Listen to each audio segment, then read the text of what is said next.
Deming was a statistician by training. He graduated in mathematics from Wyoming University and Yale, and spent his early working life counting the American population for the US Census Bureau. Facing this laborious task, Deming set about applying his statistical methods to speed things up. He believed his procedures saved the Bureau several $100,000.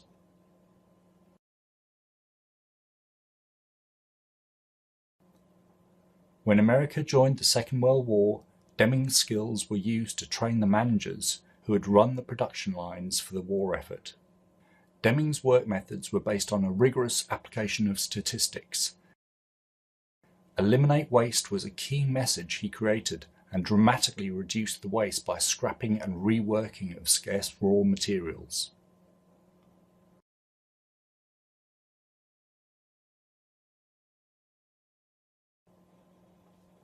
Deming's interest in adopting these methods had been influenced by another American statistician. In 1931, Dr. Shewhart wrote a key text which laid down the principles of statistical process control, stating, "What could be measured must be measured exactly." Control charts could show what was in statistical control and what was not.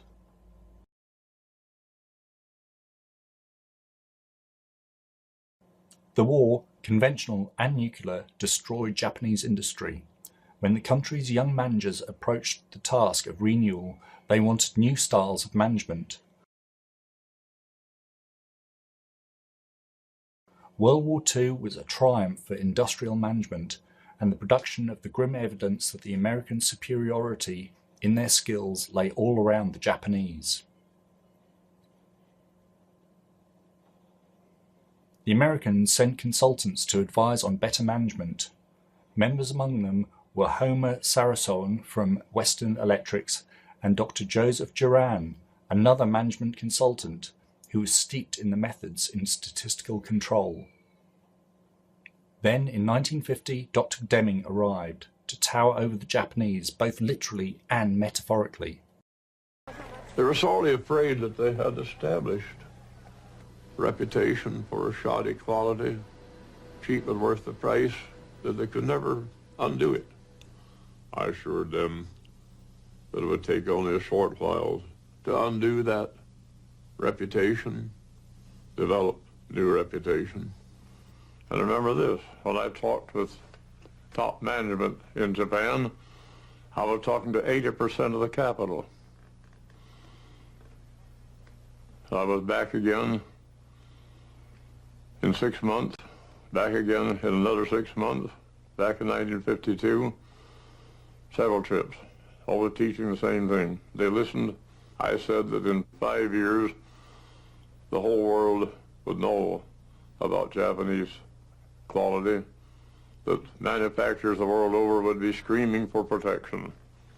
They beat it. They did it in 4 years. Despite the dry statistics, Deming's theories are very sensitive to people. His fishtail diagram illustrates how any system is the sum of its human parts. People in a system must cooperate the one with the other. The system must have an aim. Everybody must know about it. Know what his job is, who depends on him, whom does he depend on. Then there's joy in work. Because you feel you belong, you're important, you're really part of the You know when you've done a good job and have a chance to do it. That's all people ask for.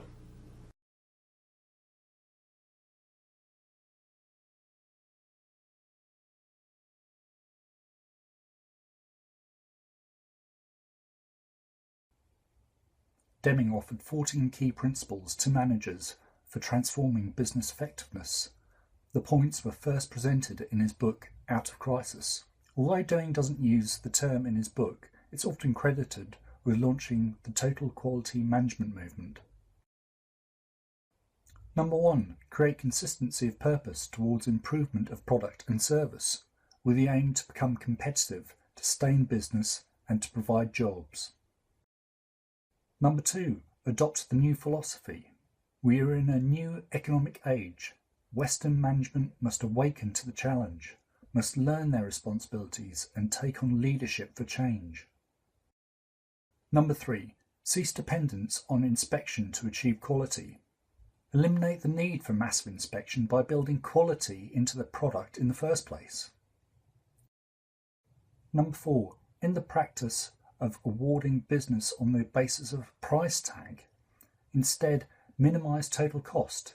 Move towards a single supplier for any one item, on a long-term relationship of loyalty and trust. Number 5. Improve constantly and forever the system of production and service to improve the quality and the productivity and thus constantly decrease cost. 6. Institute training on the job. Number 7. Institute leadership. The aim of supervision should be to help people and machines and gadgets to do better. Supervision of management is in need of an overhaul, as well as supervision of production workers. Number 8. Drive out fear, so that everybody may work effectively for the company. Number 9. Break down barriers between departments. People in research, design, sales and production must work together as a team in order to foresee problems for production and usage that may be encountered with a product or service. Number 10. Eliminate slogans and exhortations and targets for the workforce asking for 0 defects and new levels of productivity.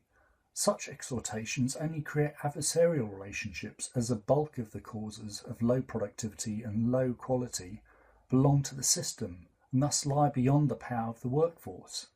A. Eliminate work standards, quotas on the factory floor, substitute with leadership. B. Eliminate management by objective, eliminate management by numbers and numerical goals, instead substitute with leadership. Number 11. Remove barriers that rob the hourly worker of his pride of workmanship. The responsibility of supervisors must be changed from sheer numbers to quality. 12. Remove barriers that rob people in management and in engineering of their right to pride of workmanship. This means abolishment of the annual or merit rating and the management by objectives. 13. Institute a vigorous programme of education and self-improvement. Number 14. Put everybody in the company to work to accomplish a transformation. The transformation is everybody's job.